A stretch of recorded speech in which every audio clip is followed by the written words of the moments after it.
한다. 예수 그리스도의 피를 의지해서 구원받았습니다. 예수님의 피로 죄 씻음 받았습니다. 하여간 이 피를 대지 아니하면 다른 어떤 것으로도 구원받을 수 없는 유일한 수단이 바로 피에 대한 믿음이다. 이렇게 우리는 공부를 했었었죠. 그 다음에 이 어린 양은 창세기 3장 하나님께서 가죽옷을 만드는 순간부터 마지막 계시록 5장에 유다 지파의 사자를 보여주는데 보니까 거기에 그분이 원래는 하나님의 어린 양이셨다는 것을 전에 죽임 당하셨던 어린 양이 나타나는 것을 보고 그분이 온 인류 역사의 유일한 주인공이시다라는 사실을 우리가 쭉 7단계에 걸쳐서 살펴봤는데 그것도 기억하시나요? 예, 잘 기억해 주시면 좋겠습니다. 어린 양이 결국은 이 역사의 주인공이시고 모든 문제를 해결하시는 해결사이신 것이죠. 자, 오늘은 출애굽기 12장 지난번에 아마 14절까지 봤는데요. 11절서부터 조금 몇 가지 보완하면서 살펴보도록 하겠습니다. 출애굽기 12장 11절 너희는 그것을 이렇게 먹을지니 곧 허리에 띠를 띠고 발에 신을 신고 손에 지팡이를 잡고 급히 그것을 먹을지니라. 머뭇거릴 수가 없죠. 구원받는 순간에는 즉시 급히 당장 아주 간절한 모습이네요. 그것은 주의 유월절이니라. 내가 이 밤에 이집트 땅을 두루 지나가며 사람이나 짐승을 막론하고 이집트 땅에 처음 난 모든 것을 치고 또 이집트의 모든 신에게 심판을 집행하리라. 나는 주니라. 그 피가 지난번에 이 피에 대해서 말씀을 드렸죠. 그 너희가 거하는 집 위에 있어 너희를 위해 표가 되게 할지니라. 내가 그 피를 볼 때에 너희를 넘어가리니. 유일하게 피를 볼 때만 넘어갈 수 있고 다른 어떠한 것도 우리의 신앙의 경력도 우리의 신분도 우리의 가문도 우리의 그 어떠한 것도 영성도 다 아니라 그랬죠. 유일하게 피를 볼 때 너희를 넘어가리니 내가 이집트 땅을 칠 때 그 재앙이 너희 위에 임하여 너희를 멸하지 아니하리라. 이날은 너희에게 기념일이 될지니 너희는 이날을 너희 대대로 주를 위한 명절로 지키고 규례에 따라 그것을 영원토록 명절로 지킬지니라. 여기 보시면 기념일, 명절, 규례 이런 표현들이 나왔는데 놀랍게도 신약 성경에 주의 만찬과 주의 유월절과의 유사점을 살펴보면 상당한 유사점이 있음을 보게 됩니다. 여기 보시면 주의 어디 있죠? 11절에 보면 끝부분에 그것은 주의 유월절이라고 되어 있죠? 주의 유월절. 그런데 신약에서는 고린도전서 11장 20절에서 주의 만찬이라 그랬죠. 주의 유월절, 주의 만찬. 자, 14절에 보면 기념일이라 그랬죠? 기념일. 그런데 예수님께서는 주의 만찬을 명하실 때 어떻게 하라고 하셨죠? 나를 기억하여. 나를 기억하라. 기념하는 거죠. 기억하라. 그 다음에 14절에 보시면 명절이라 그랬어요. 명절. 그런데 고린도전서 5장 8절에 보면은 예수 그리스도가 우리의 뭐라 그랬습니까? 명절이라 그랬죠. 유월절. 우리의 명절. 예수 그리스도. 그 다음에 14절과 43절에 보면은 규례란 말이 나와요. 규례. 여기 보시면 규례에 따라 그것을 영원토록 명절을 지킬지니라. 43절에도 어린 양에 대한 규례는 이러하니라. 규례란 말이 나오는데 고린도전서 11장 2절에도 보면은 규례를 지킨다. 똑같은 표현이 나오죠. 그러니까 주의 만찬과 주의 유월절 사이의 유사점을 지금 살펴보고 있습니다. 14절에 보시니까 지키라 그랬죠? 명절로 지키라 그랬는데 고린도전서에서는 이것을 하라라는 표현을 했죠. 지키라, 하라라고 하는 표현으로 말씀했고 여섯 번째 유사점은 47절에 보시면 출애굽기 12장 47절에 온 회중이 그것을 지킨다 그랬어요. 참여자가 온 회중이 고린도전서 10장 17절에 보면은 우리 모두가 거기에 참여하는 자라라고 했죠. 우리 모두가 그 주의 상에 참여한다. 이렇게 얘기를 했습니다. 그 다음에 45절에 보시면 출애굽기 2장 45절 외국인과 품꾼은 그것을 먹지 못하리라 그랬습니다. 역시 주의 만찬 역시 어떻게 합니까? 오직 믿는 자들만이, 구원받은 자들만이 참여할 수 있는 것이죠. 그렇죠? 그 다음에 8번째로 민수기 9장으로 가보면, 8번째 유사점은 뭐냐? 민수기 9장으로 가보면 더럽혀진 자는 참여할 수 없다 이렇게 되어 있어요. 민수기 9장 10절에서 11절. 민수기 9장 10절에서 11절. 이스라엘 자손에게 말하여 이르라. 너희나 너희 후손 중 어떤 사람이 시체로 인해 부정하게 되거나 혹은 멀리 여행 중에 있다 할지라도 그는 주께 유월절을 지킬지니라. 둘째 달 14일 저녁에 그들은 유월절을 지키고, 이렇게 해서 첫째 달이 아니라 둘째 달에 참여할 수 있도록 그렇게 되어 있죠. 그러니까 고린도전서 5장에 보면은 더럽혀진 자들이 주의 만찬에 참여할 수 없도록 그렇게 되어 있는 것과 또 유사점이 있습니다. 그래서 한번 여러분들이 참조로 주의 만찬과 주의 유월절의 관계를 한번 우리가 짤막하게 한번 살펴보았고요. 그 다음에 다시 12장으로 가시면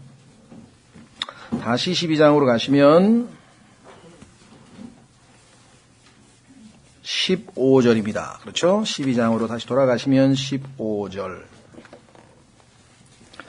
너희는 이래 동안 누룩 없는 빵을 먹을 것이요. 이것을 우리가 한문으로 무교절이라 그러죠. 무 없을 무자에 그 다음에 누룩교 이렇게 해서 무교절 이렇게 붙이는데요.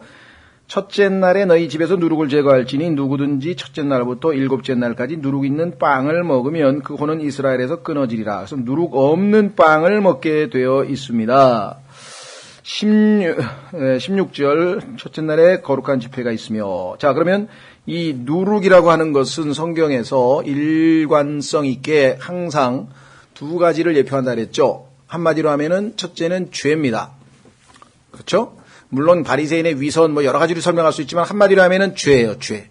그래서 고린도전서 5장에 분명하게 죄에 대해서 설명하고 있는 장면이 나옵니다. 확인해 보겠습니다. 고린도전서 5장에 가면 누룩은 죄를 예표하고 있다.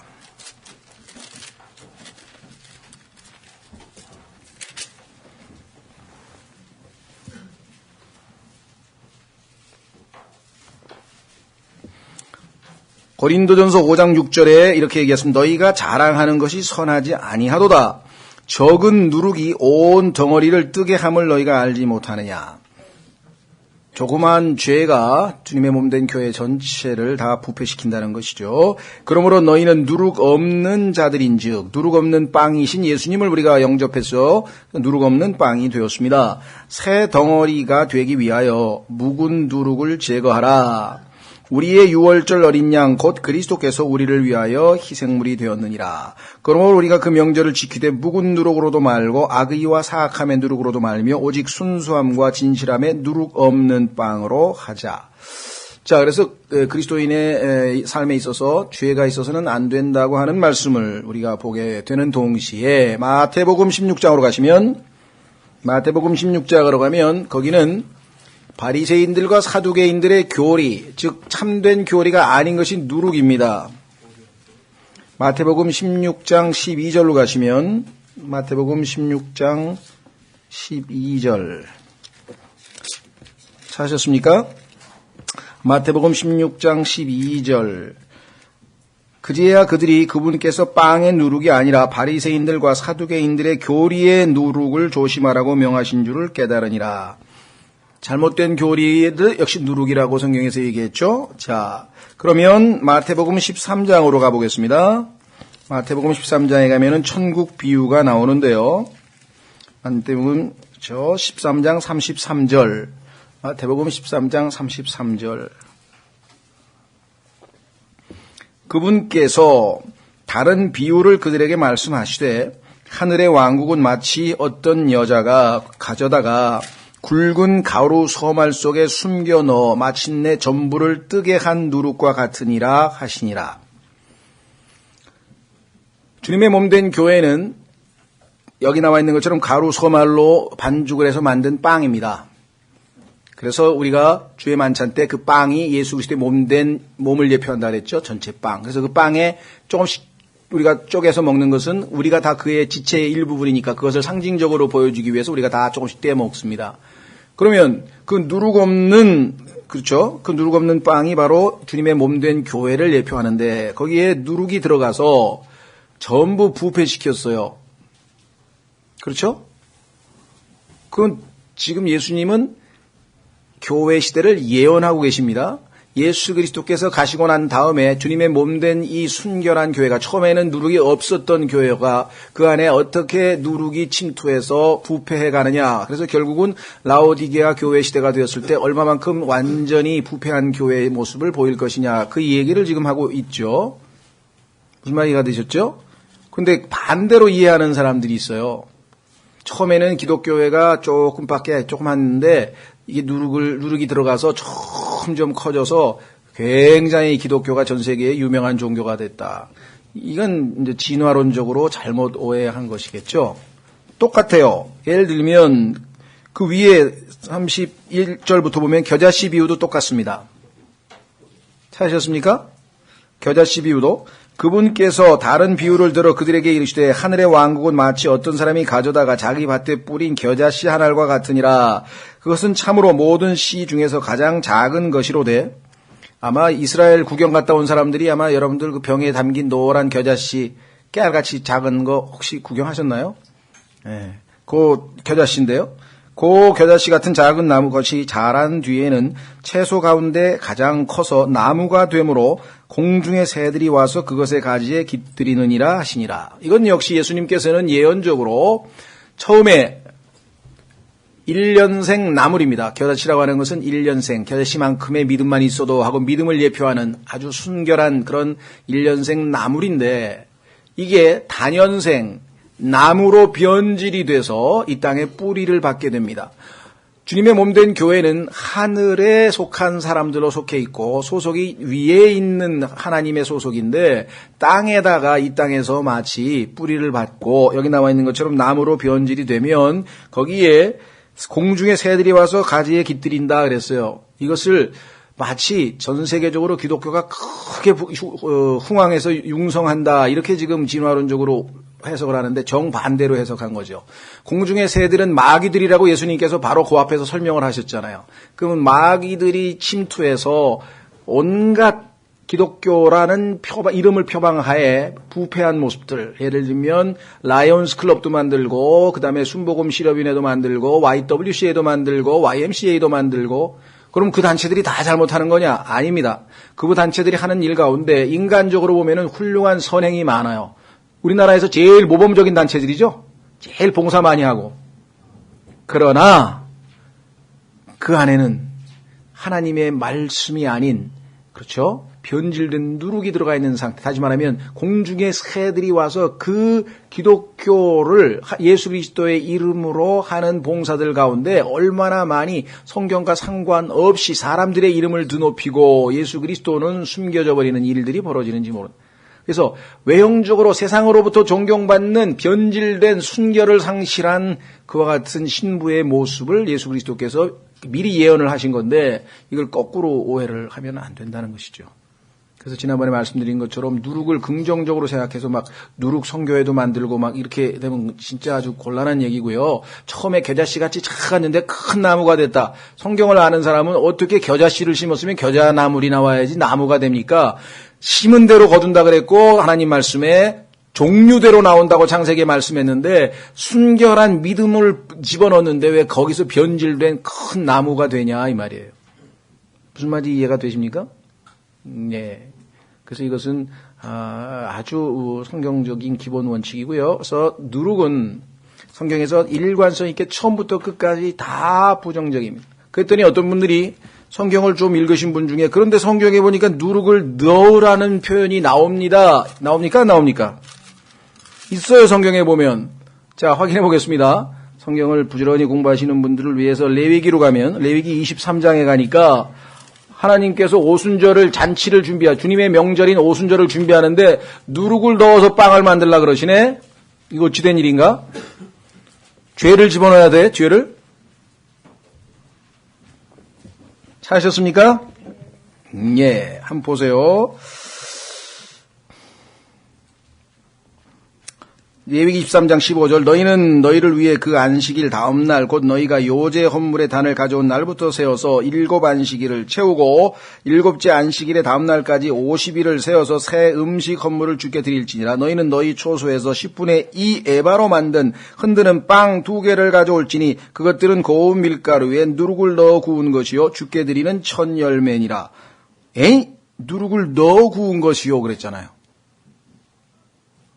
자, 여러분도 아시다시피 오순절 날은 빵을 2개 드리는데 하나는 구약 성도들이고 하나는 신약 성도들을 예표하고 있죠. 2개인데 아직 완전히 100% 구속받지 않았죠. 우리는 혼이 구속받았지만 우리의 몸에는 여전히 죄가 거하고 주님의 몸된 교회 안에는 여전히 죄가 거하고 있습니다. 무슨 말이 이해가 되셨어요? 우리가 완전히 죄의 임재로부터 주님이 지상에 재림하실 때 호련히 우리의 이 더러운 몸이 영광스러운 몸으로 바뀌기 전까지는 여전히 주님의 몸된 교회 안에는 죄가 있습니다. 그래서 이것을 알려주기 위해서 교회 안에는 누룩이 있다라고 하는 것을 가르쳐 주는 것이에요.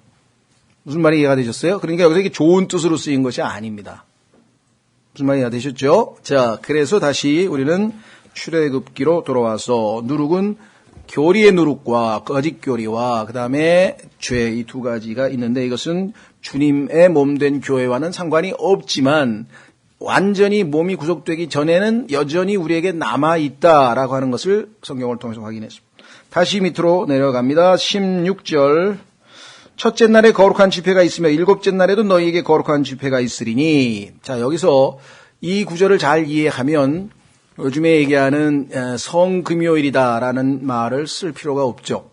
성금요일이 무슨 표현인지 아시는 분 다 모르시나? 성금요일이라는 말은 로마 카톨릭을 포함해서 일부 개신교에서 사용하는 용어인데요. 예수 그리스도께서 십자가에 달리신 날이기 때문에 거룩하다. 그래서 성금요일이라 그러는데 그래서 그날은 고기도 안 먹고 아주 특별히 거룩하게 지키는 그것이 카톨릭의 전통인데 실제로 성경에 보니까 예수 그리스도께서 금요일 날 돌아가셨는가? 전혀 아니다. 이 사람들은 안식일이라고 하는 그 안식일 때문에 안식일 전날 돌아가셨으니까 금요일 아니냐 이렇게 생각하지만 성경에서 안식일은 7째 날 즉 제7일만 안식일이 아니라 특별한 안식일이 있어요. 그것을 성경에서는 큰 날이라고 하이데이라고 그랬는데 큰 날이라고 그랬는데 왜 그 특별한 안식일이 있느냐 여기 나왔잖아요. 6월절이 끝나면서 바로 무교절이 시작이 될 때 그 첫째 날도 바로 안식일이에요. 그러다 보니까 예수 그리스도께서 만약에 수요일 날 돌아가셨다면 수요일 날 못 박히셨다면 그 목요일이 안식일이에요. 무슨 말이 되시죠? 왜? 바로 그 날부터 그 첫째 날 무교절의 첫째 날을 안식일로 치시는 거예요. 그러니까 그 7일간의 간격으로만 안식일이 정해지는 게 아니라 이렇게 특별한 안식일이 있기 때문에 이거를 염두에 두지 않고 그냥 7일간의 마지막 7째 날만 안식일로 계산했기 때문에 소위 말하는 성금요일이라고 하는 예수님이 금요일 날 돌아가셨다고 하는 잘못된 계산이 나오고 3일 낮 3일 밤을 예수님께서 지하에 계셨다면 어떻게 금요일 날 돌아가셨는데 어떻게 72시간을 예수님이 지하에 가 계실 수가 있겠는가. 그렇죠. 그래서 이런 것들 때문에 제가 소위 말하면 예수님의 마지막 일주일간이라고 하는 책들을 보면 전부 다 금요일날 예수님이 돌아가는 것을 전제로 하여서 뭐 월요일날 무슨 일이 있었고 화요일날 무슨 일이 있었고 이게 성경적으로 사실이 아닌 내용이 너무나 많기 때문에 내용 자체는 좀 뭐 은혜롭고 도움이 되지만 별로 여러분들에게 권하지는 않습니다. 그래서 어쨌거나 그런 문제도 여기서 발생한다. 그러니까 특별한 안식일이 따로 또 있다는 거예요. 그리고 성경에도 그날을 큰 날이라고 따로 설명을 했어요. 요한복음에서. 자, 다시 돌아오셔서 7째 날에도 너에게 거룩한 집회가 있으리니 이 날에는 각 사람이 먹는 일 외에 아무 일도 하지 말고 너희 중에서 오직 그 일만 할지니라. 너희는 무교조거를 지키리니. 그렇습니다. 이는 바로 이 날에 내가 너희 군대를 이집트 땅에서 데리고 나왔기 때문이니라. 우리가 생각할 때는 저게 어떻게 군인이냐 싶지만 나중에 여호수아가 보면 칼을 들고 싸우는 장면이 나오고요. 무기도 갖추고 있었고요. 나중에 주님께서 이들을 아주 주님의 군대로 삼으시는 것을 보게 됩니다. 우리 그리스도인들의 경우에도 우리 군인이라는 표현을 썼죠. 디모데 후서에 보면은 우리가 하나님께서 우리를 군인으로 부르셨다라고 하는 표현이 신약 성경에도 나옵니다. 한번 확인해 보겠습니다. 디모데 후서. 구원받는 순간 우리는 영적 싸움에 임하는 군인으로 뽑힌 거예요. 군인으로 뽑힌 사람의 특징을 성경에서 뭐라 그러냐면요. 세상 일에 얽매이질 않아.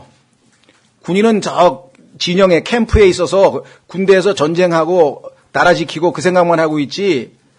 그렇죠? 근데 요즘 군대는 보니까 뭐 텔레비 틀어놓고 뭐 소녀시대가 어쩌고 뭐가 어쩌고 밤낮 그것만 들여다보니 군인들이 나라를 지키는지 안 지키는지 모르겠어 도대체. 그래가지고 뭐 엉뚱한 짓을 하죠. 이게 무슨 보니까 막 총 가지고 뭐 무슨 사람 죽이질 않나 자살을 하질 않나 막 군인들이 지금 육군기가 왜? 성경대로 안 해서 그래요. 성경대로 안 해서. 써 있잖아요. 확인해 보겠습니다. 디모데후서 2장 1절. 디모데후서 2장 1절. 그러므로 내 아들아 너는 그리스도 예수님 안에 있는 은혜 안에서 강건한 자가 되고 또 내가 많은 증인들 가운데에서 내게 들은 것들 바로 그것들을 신실한 사람들에게 맡기라. 그들이 또한 다른 사람들을 가르칠 수 있으리라. 그러므로 너는 예수 그리스도의 좋은 군사로서 고난을 견디어내라. 군인의 특징은 고난을 견디어내는 것이에요. 더더군다나 4절 전쟁을 하는 어떤 사람도 이 세상 삶의 일에 얽매이지 아니하나니. 이 구절이 잘못하면 함정이 됩니다. 이 세상의 일에 얽매이지 아니한다 그랬더니 그래 그러면 나도 직장 때려치고 신학교 가서 목사 되면 되겠네. 이렇게 이걸 가지고 또 해석하는 사람이 있어요. 이 세상 일에 얽매이지 말라고 하는 얘기가 이 세상에 자기가 주어진 가장으로서의 의무와 자기가 학생으로서의 의무와 그걸 게을리하라는 소리입니까? 전혀 그게 아니에요. 여기서 얽매인다 그랬잖아요. 얽매인다. 인탱글 하면 거기에 얽매가지고 헤어나질 못하는 거예요. 오히려 그리스도인이 성실하게 자기에게 주어진 책무를 의무를 다 하고 그렇죠. 얼마든지 주님을 섬기고 그 두 가지가 얽혀서 주님을 섬기는데 세상 일이 너무 바빠서 못한다. 이건 없어요. 이런 핑계는 없어요. 역사상 보면. 바울은 텐트 만들어가서 돈 벌어가면서 열심히 그래도 최고로 헌신해서 하나님 섬겼어요. 그러니까 걱정하지 마세요. 여기서 얘기하는 것은 얽매이지 않는다는 뜻이지 아주 세상 일에 등한시하고 우리가 소홀히 하고 책임을 안 한다. 그런 뜻이 전혀 아닙니다. 잘못 우리가 알면 그냥 졸지에 모든 거 다 때려치고 그냥 다 어떻게 어떤 종교적인 일에만 연루될 때만 그게 헌신이요 주의 군사령으로 우리가 착각할 때 전혀 그게 아니라는 것이죠. 핵심은 뭐냐? 이것은 그가 자기를 군사로 택한 자를 기쁘게 하려 함이라. 우리의 초점은 주님을 기쁘시게 하는 거잖아요. 그렇죠? 우리를 군사로 택해 주신 분, 영적 전쟁에서 우리를 사용하실 분, 무기를 주셨죠. 하나님의 말씀을 주시고 방어할 수 있는 기도를 할 수 있게 해주시고 그래서 영적 갑옷, 이제 무장, 우리에게 이 갑옷을, 전신 갑옷을 주셨잖아요. 에베소서 6장에 보면.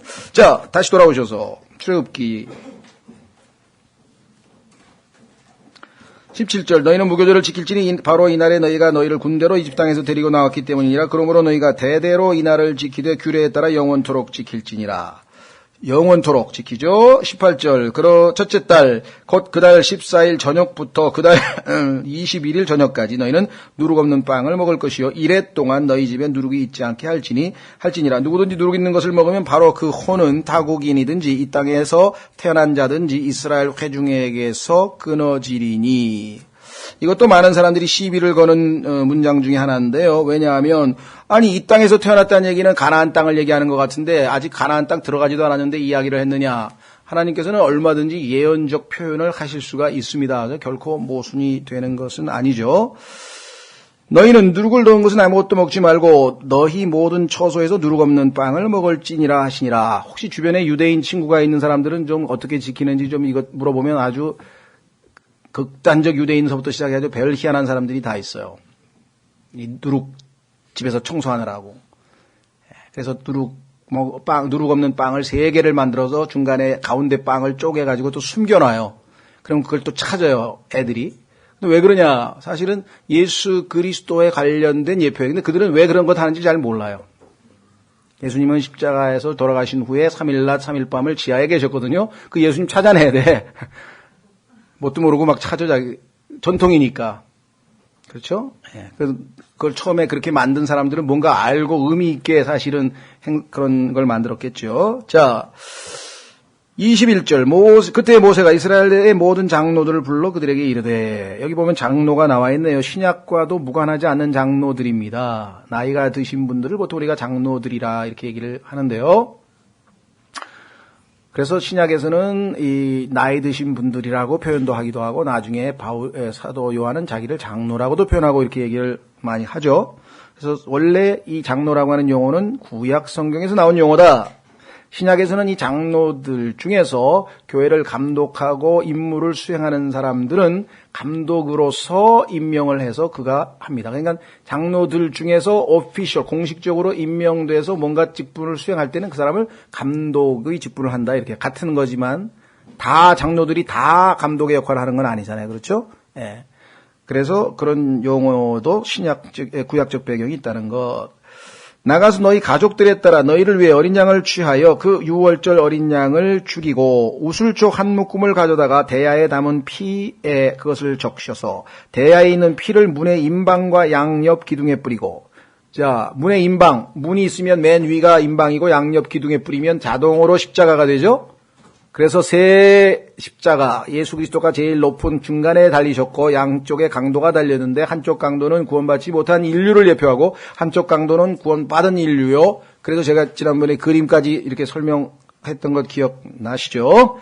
자, 그래서 이 아침까지 너희 중 한 사람도 자기 집 문 밖에 나가지 말지니라. 우선 우슬초. 성경에 보면 우슬초를 다 찾을 수는 없고요. 찾아보면 전부 다 우슬초는 한마디로 정결케 하는 도구라고 나와 있는데 제일 한 구절만 찾아보면 쉽게 이해가 되죠. 시편 51편 7절. 다윗이 밧세바와의 큰 엄청난 죄를 짓고 하나님 앞에 회개 기도를 드릴 때 우슬초로 나를 정결케 해달라는 그 유명한 표현이 나오죠. 시편 51편 7절. 시편 51편 7절. 기도문에 보면은 시편 51편 7절 우슬초로 나를 정결하게 하소서 내가 깨끗하게 되리이다. 나를 씻기소서 내가 눈보다 더 희게 되리이다. 그렇죠? 자, 그래서 우슬초가 나올 때에는 이건 정결하게 된다는 것과 연관이 되어 있다. 자, 그 다음에 이제 22절에 우리가 그냥 지나치면 모르지만 성경을 예리하게 꼼꼼하게 살피는 분들은 아침까지 너희 중 한 사람도 자기 집 문 앞 밖에 나가지 말지니라? 이게 어떻게 된 거야? 분명히 밤이라 그랬는데, 그렇죠. 31절에 밤에 파라오가 모세와 아론을 불러. 그 다음에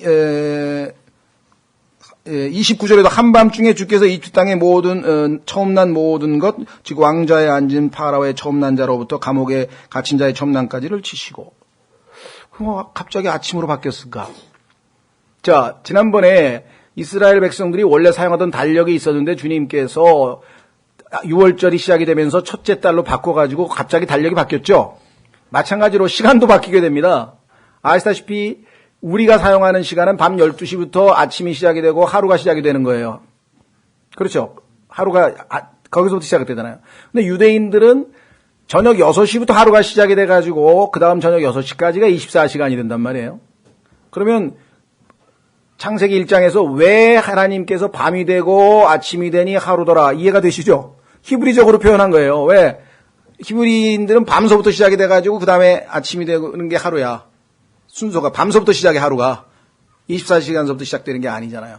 그래서 이들이 그 히브리적 그 시간을 사용하기 전에 이집트의 시간 방식으로 사용하다가 사용하는 방식도 바뀌었다는 걸 우리에게 암시해 주죠. 지난번에 달력도 바뀐 것처럼. 그래서 아침 밤이 이게 모순이 아니냐, 이게 모순이 아닙니다. 무슨 말 이해가 되셨죠? 예. 성경은 절대로 모순될 수가 없어요. 찾아보면 다 이유가 있어요. 자, 다시 돌아오셔서 23절 주께서 두루 지나가시며 이집트 사람들을 치실 때 문의 임방과 양옆 기둥의 피를 보시면 주께서 그 문을 넘어가시고. 자, 피를 바닥에, 현관 바닥에다 뿌릴 수는 없죠. 예수 그리스도의 피를 짓밟는 자들이라고 성경에 아주 강력하게 경고하는 것 여러 번에 걸쳐서 나오죠. 반드시 피는 위에다 뿌리게 되어 있습니다. 위에다 세 군데에다가 밑에다가 뿌리면 그것은 예수 그리스도의 피를 모독하고 짓밟는 자들이라고 성경에 경고했습니다. 그런 자들에 대해서는 나중에 데살로니가 전서에 보면 예수 오셔서 반드시 데살로니가 후서에 보면 그들은 반드시 심판받게 될 것이다. 예수 그리스도의 보배로운 피의 가치를 받아들이지 아니한 사람들에 대해서 경고가 되어 있죠. 23절 주께서 두루 지나가시며 이집트 사람들을 치실 때 문의 임방과 양옆 기둥의 피를 보시면 주께서 그 문을 넘어가시고 파멸시키는 자가 너희 집에 들어가 너희를 치지 못하게 하시리라. 파멸시키는 자, 이 표현은 신약 성경 계시록에서 아폴로원이라고 하는 이름입니다. 아폴로 아시죠? 메토 이게 사탄의 이름 중에 하나인데요. 파괴시키는 자예요. 하나님은 세우시는 분이신데 파괴시키는 자. 그래서 하나님께서는 이와 같이 그 사탄을 도구로 사용하시죠. 심지어는 욥을 시험하실 때, 욥에게 시험을 허락하실 때에도 마귀가 도구로 사용된 것을 우리가 욥기에서도 확인해 볼 수가 있습니다.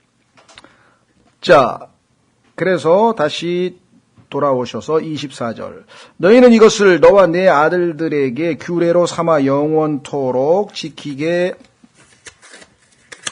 것이요 이후에 주께서 약속하신 대로 그분께서 너희에게 주실 땅에 너희가 들어갈 때 이 예식을 지킬 것이니라. 이 예식이라고 번역된 단어는 우리가 생각할 때 뭐 결혼 예식이라 장례식 그런 세레모니란 단어는 아니고요. 서비스입니다. 서비스. 예배예요. 섬김이에요. 26절 이후에 너희 자녀들이 너희에게 이르기를 이 예식이 무엇을 뜻하나이까 하면 너희는 이르기를 그것은 주의 유월절 희생물이니라. 주께서 이집트 사람들을 치실 때 이집트에 있던 이스라엘 자손의 집을 넘어가서 우리의 집을 건져 주셨느니라. 아까도 얘기했죠. 집은 집에 있는 사람들을 나타낸다고 말씀드렸었죠. 집을 건진 게 아니라 집 안에 있는 사람들을 건진 거죠. 하매 백성이 머리를 숙여 경배하더라. 경배가 우리가 해야 할 마땅한 것이죠. 이스라엘 자손이 물러가서 그대로 행하되 주께서 모세와 아론에게 명령하신 대로 행하니라. 드디어 이제 하나님께서 실제로 역사하는 10번째 재앙이 있네요. 29절 한밤중에 주께서 이집트 땅에 처음 난 모든 것, 즉 왕좌에 앉은 파라오의 처음 난 자로부터 감옥에 갇힌 자의 처음 난 자까지 치시고 또 가축의 처음 난 모든 것을 치심에 그 밤에 파라오와 그의 모든 신하들과 모든 이집트 사람들이 일어나고 이집트에 큰 부르짖음이 있었으니 이는 그곳에서 사람이 죽지 않은 집이 하나도 없었기 때문이더라. 자, 여기에 보니까 주께서 치셨다 그랬는데 왜 또 아까는 파괴시키는 자가 쳤다 그랬느냐. 이게 여러분들이 성경에서 한두 번 나오는 게 아니에요. 이걸 잘 아셔야 됩니다. 여러분들, 다윗이 어느 날 밧세바와의 그 사건 이후에 죄를 짓고 난 다음에는 성경에 다윗은 별로 흠잡을 데가 없는 사람이었는데 어떤 일이 벌어졌냐면 자기가 정복한 그 영토와 백성과 쫙 한번 보니까 의리 어마어마한 거예요. 하나님의 은혜로 큰 제국을 이뤘어요. 그래서 백성들이 도대체 내가 다스리는 백성들, 국민들이 몇 명이나 되는지 한번 쉬어보자. 그런 생각이 들었어요. 그렇죠? 성경을 안 읽으셨나? 뭐 당연한 걸 물어보냐 이거죠. 반응을 좀 그래도 하셔야죠. 요즘에 소통 안 하면 얻어맞잖아요. 소통을 해야 되잖아요. 소통. 그래서 딱 그 숫자를 세우라 그랬더니 요압이 아이고 우리 왕이 교만해졌구나. 이거 안 되는데. 그래서 그거 세워보라마 하나 다 왕의 백성인데 뭐 그러십니까 하면서 주님한테 죄를 안 짓는 게 좋겠습니까 하고 막 나름대로 간언을 했는데도 무슨 소리야 당장 씌워와 막 이런 숫자를 세워라 그랬어요. 근데 성경에 보니까 사무엘 하하고 그다음에 역대기 상인가요? 두 군데에 나오는데 이스라엘 역사를 사무엘 상하, 열왕기 상하죠. 열왕기 상하의 경우에는 그야말로 어떤 이 사건 기록이에요. 역사 기록이야. 그런데 역대기에 보면은 하나님의 관점에서 봤을 때의 역사 기록이에요. 그래서 관점이 달라. 그래서 똑같은 얘기 같지만 똑같지가 않아요. 한쪽은 영적인 기준에서 바라보는 시각이에요. 자, 그래서 성경에 보니까 한쪽은 누가 쳤다? 그 마음을 사탄이 격동시켜가지고 숫자를 세워라 해서 사탄에게 지금 사탄이 준 생각을 받아들여서 다윗이 지금 교만한 행동을 한 것으로 나오는데, 그렇죠. 근데 또 한 곳에서는 하나님께서 시켰다고 그렇게 돼 있어요.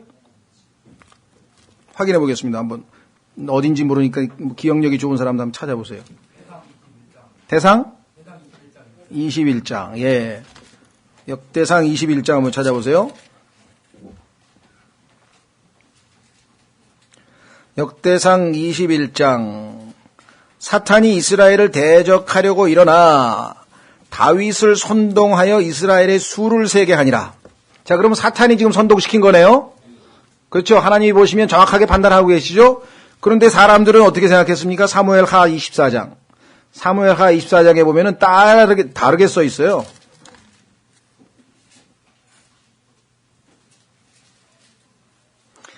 사무엘하 24장. 다시 주의 분노가 이스라엘을 향해 타오르매 그분께서 그들을 치시려고 다윗을 움직이사 가서 이스라엘과 유다의 수를 세라 하고 말하게 하시니라. 그러니까 주께서 그들을 치시려고 다윗에게 교만한 짓을 하라 이렇게 한 것처럼 지금 보이죠. 그렇죠? 자, 여기서 우리는 하나님의 직접적인 뜻과 하나님의 간접적인 뜻을 구분하지 못하면, 하나님의 직접적인 뜻은 성경에 보니까 모든 사람이 구원을 받고 진리의 지식에 이르기를 원하는 게 하나님의 직접적인 뜻이에요. 그런데 과연 그 뜻이 다 이루어집니까? 다 구원받고 다 진리의 지식에 이르는 건 아니잖아요. 그렇죠? 하나님께서 원하시지는 않지만 허락하시는 뜻이 있어요. 그게 뭐냐? 욥을 하나님께서 그렇게 고통을 주고, 이것은 하나님의 직접적인 뜻은 아니죠. 그렇죠? 하나님께서 허락을 하십니다. 왜? 결국은 그것으로 나중에 욥이 유익을 얻기 때문에 그러는 거예요. 하나님께서 여러분과 저를 괴롭히는 것이 하나님의 직접적인 뜻인가? 그렇진 않습니다. 그럼에도 불구하고 우리가 고난을 당할 때 내버려 두셔, 허락을 하셔. 결국은 그것을 통해서 우리가 더 하나님께 나아갈 수 있는 길을 얻도록 하는 거예요. 그러니까 하나님께서 이 다윗에게 욕망이 생겨서 교만한 행동을 할 때, 그렇죠? 사탄으로 하여금 다윗에게 이 백성의 숫자를 세어보고자 하는 충동을 하도록 허락하신 거예요. 욥에게도 사탄이 가서 그렇게 그 자녀들을 다 죽이고 하는 것을 허락하신 거예요. 그러니까 여러분에게도 욥과 같이, 다윗과 같이 어떤 뭔가 정말 이해할 수 없는 일이 발생하면 하나님은 다 알고 계신데 무슨 이유가 있어서 허락하신 거예요. 그래서 이 하나님의 허락하신 뜻도 우리가 하나님 앞에서 잘 구분하고 수용하지 아니하면 이해를 못하는 거예요. 어떻게 이런 일이 어떻게 이럴 수가 이렇게 되는 것이죠. 그렇죠? 예. 그래서 똑같은 사건을 두고 다르게 해석이 되는 것은 그와 같은 관점의 차이가 있다는 것입니다. 자, 그래서 출애굽기도 보니까 가만히 있어봐. 이게 지금 하나님이 치신 거야, 마귀가 친 거야. 마귀는 도구로 하나님이 허락하신 거겠죠. 자, 다시 내려오셔서 29절 한밤중에, 그렇죠? 주께서 이집트 땅에 처음 난 모든 것, 즉 왕자에 앉은 파라오의 처음 난 자로부터 감옥에 갇힌 자의 처음 난 자까지 치시고 또 가축의 처음 난 모든 것을 치시매 그 밤에 파라오와 그의 모든 신하들과 모든 이집트 사람들이 일어나고 이집트에 큰 부르짖음이 있었으니 이는 그곳에서 사람이 죽지 않은 집이 하나도 없었기 때문이더라. 하나님이 말씀하신 그대로 성취됐죠? 하나님은 말씀하시면 하시는 분입니까? 아닙니까? 하시는 분이시죠. 인간하고 다른 차이가 거기에 있다 그랬죠. 그렇죠? 확인해 보겠습니다. 민수기 23장으로 가시면 하나님께서 한 대언자를 통해서, 하나님은 인간이 아니기 때문에 시건하지를 않으셔요. 시건이란 말 아시죠? 자기가 한 말을 자기가 먹어버렸어. 그러니까 안 지키는 거야. 하나님은 그러신 분이 아니시고 하나님은 하신 말씀을 반드시 지키시는 분이다. 민수기 23장. 민수기 23장. 19절. 민수기 23장 19절. 하나님은 사람이 아니시니 거짓말하지 아니하시고 사람의 아들이 아니시니 뜻을 돌이키지 아니하시는도다. 그분께서 말씀하셨은즉 그것을 행하지 아니하시리요. 출애굽기에서도 말씀한 대로 이루어졌죠. 그분께서 이르셨은즉 그것을 실행하지 아니하시리요. 그러니까 하나님의 약속을 굳게 붙드는 것이야말로 우리가 믿음을 증가시키는 그 원동력이 되겠죠. 다시 돌아오셔서 31절, 출애굽기 12장 31절 밤에 파라오가 모세와 아론을 불러 이르되 너희와 이스라엘 자손은 일어나 내 백성 가운데서 떠나며 너희가 말한 대로 가서 주를 섬기고 너희가 말한 대로 너희 양떼와 소떼도 가지고 가며 또 나를 축복하라 하고. 결국은 하나님이 요구하신 대로 그대로 다 이루어질 건데 계속 강팍하게 마음을 굳해가지고 10번이나 재앙을 당하고 나서 결국은 궁극적으로 어떻게 고백합니까? 하고 싶은 대로 다 해라. 그 대신 나 좀 축복 좀 해주고 가라. 오히려 역전이 됐어요. 무릎을 꿇고 빌게 됐어요. 성경에 보면 나중에 원수들도 하나님께 우리가 순종하면 다 우리에게 해악을 끼치기는커녕 이렇게 아주 협조적으로 나오게 되는 거예요.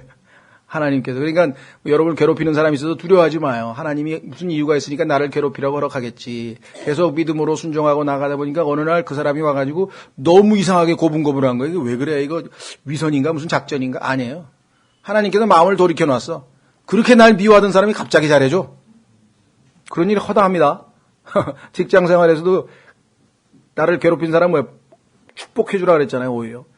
성경대로 그냥 그렇게 주님 저 사람이 나를 너무 괴롭히는데 하나님이 저 사람에게 잘해주랬으니까 믿음으로 잘해줄 테니까 축복해 주시고 저 사람 마음을 주님이 주관해 주십시오. 어느 날 갔더니 갑자기 막 안 사던 밥도 사면서 막 좋은 정보도 주면서 막 잘해주는 거예요. 네? 주께서 원수들도 친구가 되게 하신다는 약속이 잠언에 있잖아요. 하나님은 능히 그렇게 하실 수 있는 분이죠. 더더군다나 어떤 일이 벌어졌는가. 32절, 33절. 이집트 사람들은 말하기를 우리가 다 죽은 자가 되었도다 하며 백성을 재촉하여 그 땅에서 급히 내보내려 하였으므로. 죽은 자가 됐다는 얘기는 어떤 의미인가. 신약적으로 가면 고린도 후서로 가면 우리가 조금 이해할 수 있을 것 같아요. 고린도 후서 2장에 가면 예수 믿는 사람들이 나타나면 반응은 두 가지입니다. 오 사망의 향기여 떠나다오. 오 생명의 향기여 어서 오라.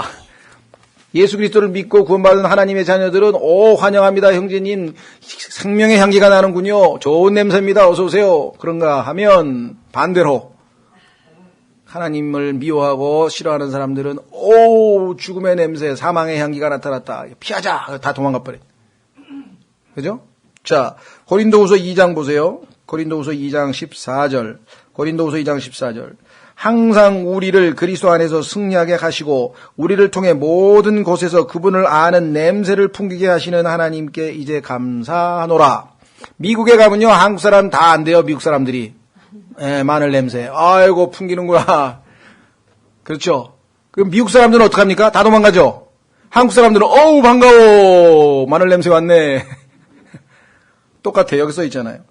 15절 우리는 구원받은 자들 가운데서나 멸망하는 자들 가운데서나 하나님을 향한 그리스도의 향기로운 냄새니 한 부류에게는 우리가 사망에 이르는 사망의 냄새요 다른 부류에게는 생명에 이르는 생명의 냄새니라. 누가 이런 일을 감당하리요. 그리스도인은 어쩔 수가 없어요. 냄새를 풍기고 다녀. 딱 보면 알아. 그렇죠? 딱 보면은 밥 먹을 때 고개 팍 숙여 기도하죠? 가다가 뭔 생기면 그래도 감사해야지. 입에다 감사해야 된다고 입에다 달고 다녀. 그렇죠? 위기가 닥치면 주여 도우소서. 주여 긍휼히 여기소서. 주여 하지 입에다 줄을 붙이고 달고 다녀. 어디 가더나 딱 냄새가 나. 딱 보면 그렇죠? 이집트 사람들이 사망의 냄새야. 우리는 죽은 자야 다. 너희들 앞에서 우리는 다 죽은 거나 마찬가지야. 제발 좀 떠내달라. 우리가 살고 싶다. 우리가 하고 싶은 대로 해야 되는데 너희만 보면 아무것도 못하겠어. 왜? 너희 하나님이 뒤에 딱 버티고 생겨가지고 무서워가지고 도저히 이렇게 됐죠. 자, 다시 돌아오시면 출애굽기 12장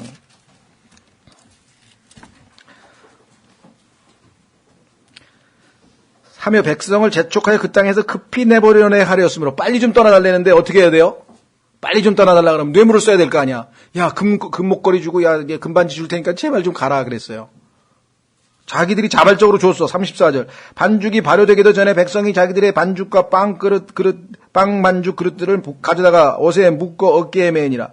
이스라엘 자손이 모세의 말대로 행하여 이집트 사람들에게서 금보석과 의복을 빌리매. 알았어. 빨리 떠나는데 한 가지 조건이 있거든. 뭔데? 너희 집에 있는 금덩이 다 가져와봐. 알았어. 다 가져가. 얼마나 괴로우면 10가지 재앙이 기간이 한 1년쯤 걸렸다고 생각해 보십시오. 하나에 한 달 정도.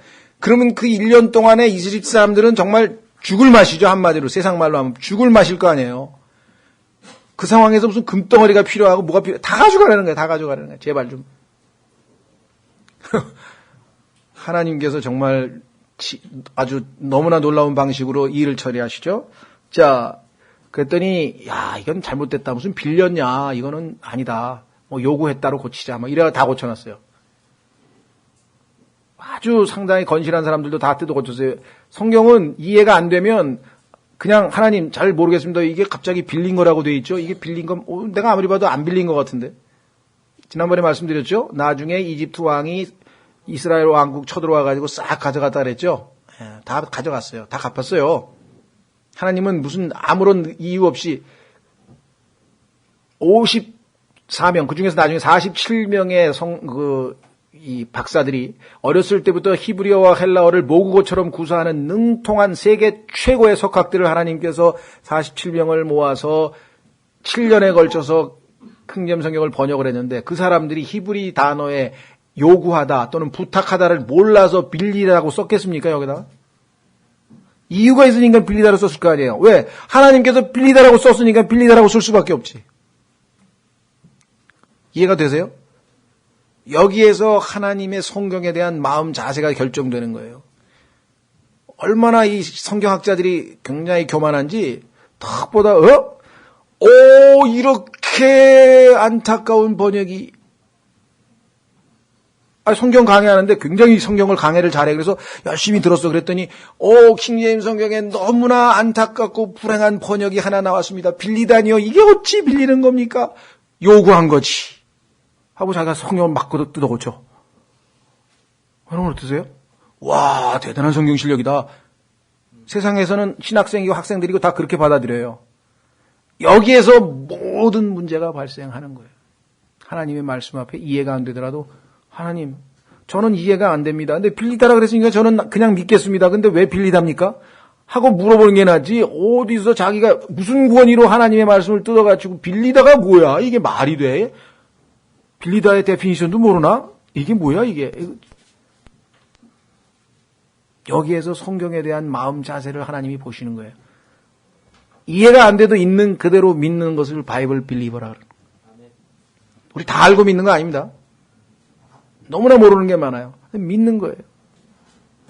성경에 보니까 갑자기 뱀 얘기가 나오다가 그가 모든 가축들보다 더 저주를 받으니 하나님 뱀이 무슨 가축입니까? 여러분 생각이 어때요? 뱀이 가축이에요? 그것도 하나님은 가축이라고 써놨어. 이상하다. 왜 뱀이 가축일까?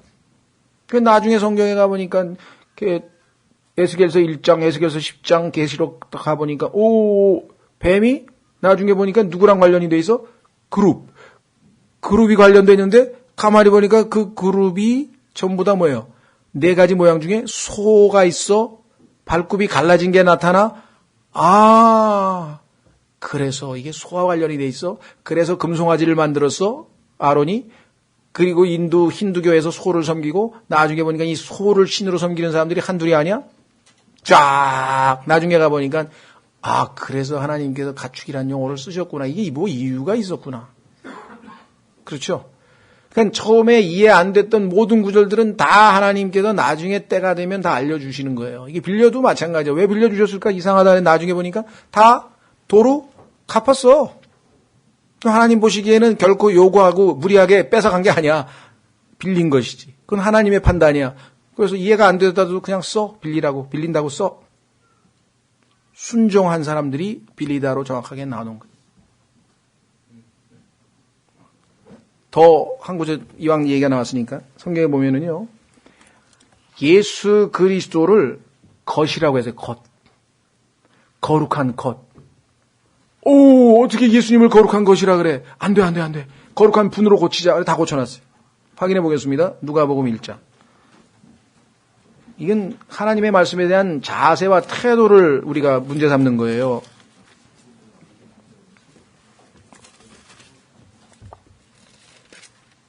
누가복음 1장.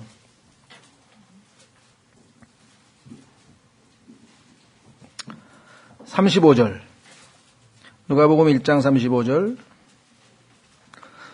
천사가 그녀에게 대답하여 이르되 성령님께서 내게 임하시고 가장 높으신 이의 권능이 너를 덮으시리니 그런즉 또한 내게서 태어날 그 거룩한 것은 하나님의 아들이라 불리리라. Holy thing? thing은 물건 얘기하는 건데 이거 좀 너무한 거 아니야? 그래서 전부 다 Holy One, 그 다음에 Holy One으로 해놓고 그 다음에 번역은 거룩한 분, 거룩한 이, 이렇게 해서 전부 다 예수님이니까 이거 사람으로 해서 그렇게 해놨어요. 그런데 아무도 토를 다는 사람이 없어. 물어봤어. 이거는 우리가 함부로 고치면 안 됩니다. 홀리 띵이면 거룩한 것으로 그냥 번역해 두십시다. 이유는 모르지만 하나님이 홀리 띵으로 해놓은 이유가 있을 거 아닙니까? 그래도 그렇지 사람들이 읽다가 거룩한 것이 하나님의 아들들이라 이건 스캔들 일어나니 큰일 나. 이거 고쳐야 돼. 문제는 누구 맘대로 고치냐 이거예요. 오히려 이상하네. 이렇게 쉬운 거를 하나님이 거룩한 것이라고 왜 써놨을까? 이유가 있어요. 이유가 있는데 엄청나게 이유가 있어요. 이 구절 때문에 놀랍게도 로마 카톨릭에서 마리아를 하나님의 어머니라고 가르치는 것이 잘못된 교리라는 것이 드러나는 거예요. 얼람이 울리고 있네. 확인해 보겠습니다. 히브리서 10장. 히브리서 10장.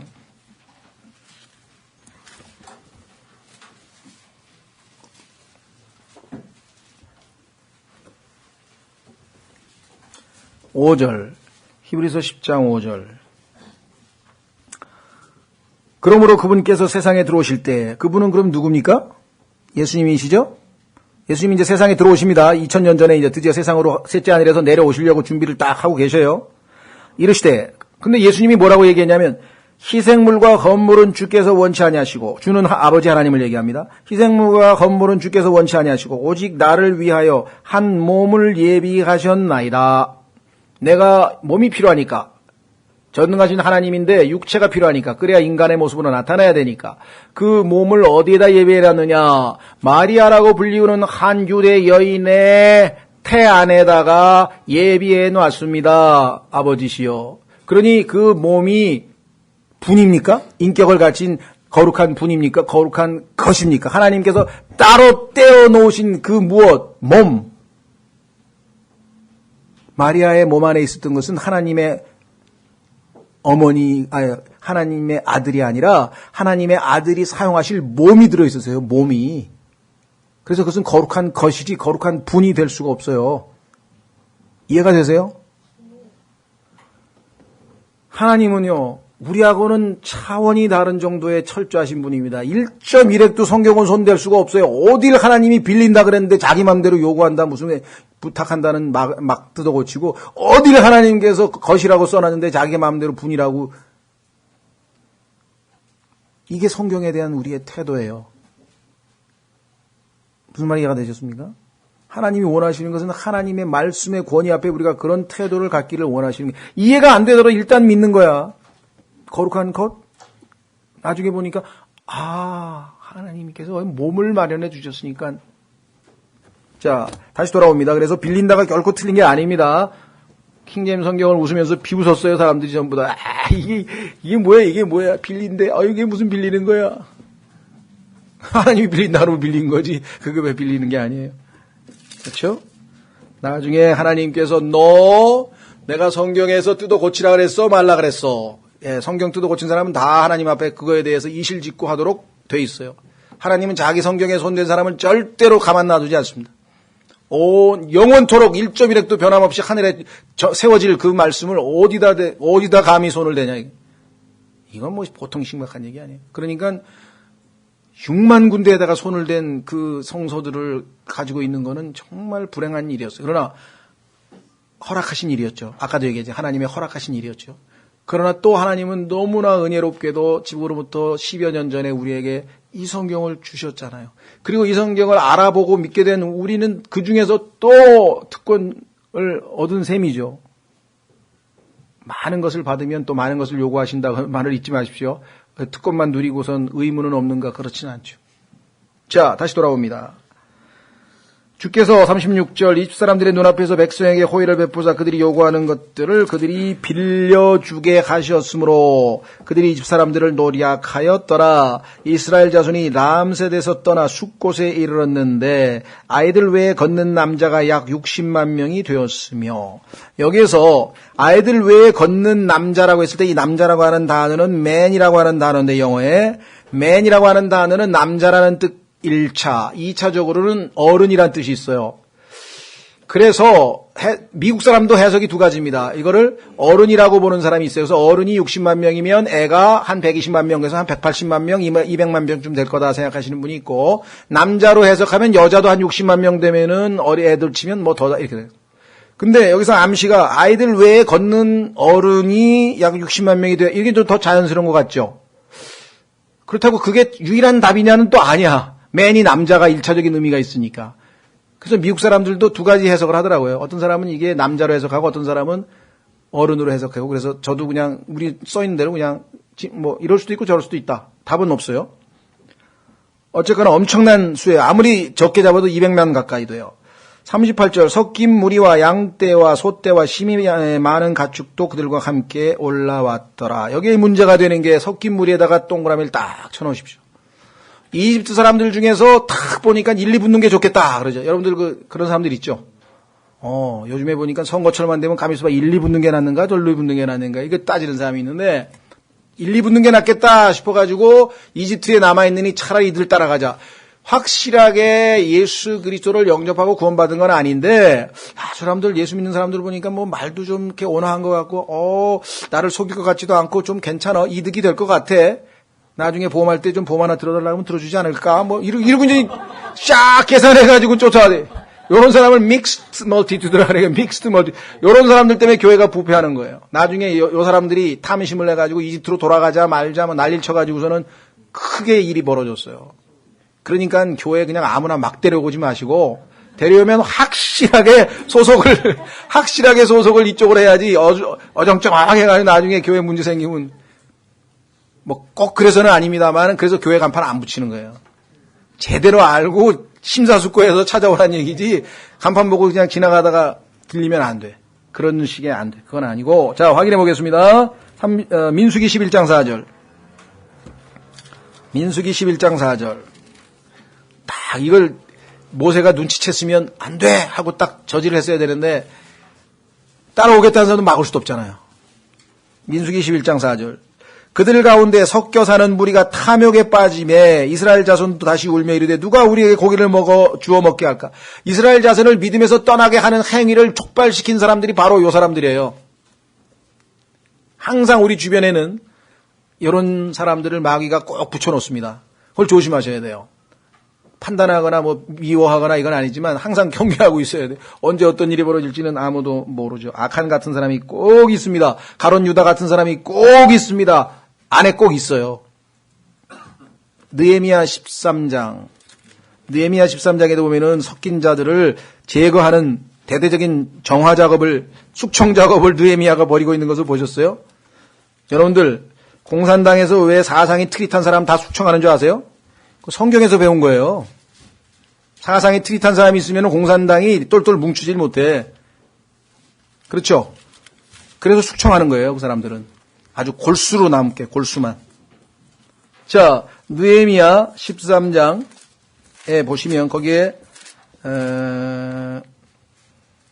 3절 이제 그들이 그 법을 듣고 섞여 사는 모든 무리를 이스라엘에서 분리시켰더라.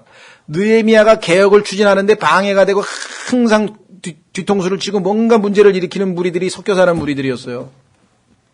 출애굽할 때도 있었어요. 자, 다시 돌아옵니다. 출애굽기 13장 39절 그들이 이집트에서 가지고 나온 반죽으로 누룩 없는 납작한 빵을 구웠으니 이는 그것이 발효되지 아니하였기 때문이더라. 그들이 이집트에서 쫓겨났으므로 지체할 수 없었으며 또한 자기들을 위해 아무 양식도 예비하지 못하였더라. 40절 이제 이집트에 거하던 이스라엘 자손의 머무는 기간은 430년이었더라. 430년이 끝나는 때에 바로 그날에 주의 모든 군대가 이집트 땅에서 나왔은즉 그것은 그들을 이집트 땅에서 데리고 나오신 것으로 인하여 주를 위해 많이 지킬 밤이니라. 이 밤은 이스라엘의 모든 자손이 그들의 대대로 지킬 주의 그 밤이니라. 주의 그 밤이니라. 여기서 430년에 대해서 궁금하신 분이 계시면 나중에 이우진 형제님이나 라영석 형제님에게 좀 물어보시면 좋겠네요. 그냥 숫자하고 골치가 아파서 저는 잘 못하거든요. 어디서부터 430년이냐? 이게 계산하면 굉장히 복잡해요. 그래서 뭐 215년으로 나눠야 되고 그 다음에 어디서부터 출발했는지 이거 한참 계산해야 돼요. 왜냐하면 성경에서 모순이 되는 구절 중에 하나가 요 430년이라고 하는 숫자거든요. 그래서 저는 하나님께서 써주면 그냥 믿기로 했기 때문에 이거 나한테 물어보면 난 계산이 잘 안 돼. 그러니까 라영석 형제님이나 이유진 형제님이나 아니면 김용목 형제님 아니면 그 이외에 이게 저 유명한 교회 있어요. 저 전주교회라든가 저기 LA의 말씀교회라든가 이런데 그런 거 질문하면 아주 도사같이 답변해 준 데가 있으니까 그러고 가시고 저한테는 숫자에 관해서는 제발 물어보지 마세요. 뭐 다니엘서에 뭐가 몇 년 그냥 오죽하면 고등학교 2학년 때 이과에 있다가 숫자에 약해가지고 고3 때 문과로 옮겼겠습니까? 성경에서 숫자 나오면 아주 좀 답을 그리고 잘 못해요. 수요일 날인가 목요일입니까? 예수님 돌아가신 날. 계산해도 안 나와 저는. 이게 머리가 안 돌아가니까. 그거는 여러분들이 궁금하신 분이 계실 거예요. 그건 확인해 주시면 고맙겠고요. 43절 이제 마무리를 짓습니다. 주께서 모세와 아론에게 이르시되 유월절 어린 양에 관한 규례는 이러하니라 타국이는 그것을 먹지 못할지니라. 알겠죠? 영적으로 거듭나서 하나님 백성이 된 사람만 먹습니다. 각 사람이 돈으로 산 종은 내가 그에게 할례를 행한 뒤에 그것을 먹을 것이며 영적 할례를 받은 사람들 할례 그렇죠? 이것이 바로 소속감을 우리에게 입증해 주는 것이죠.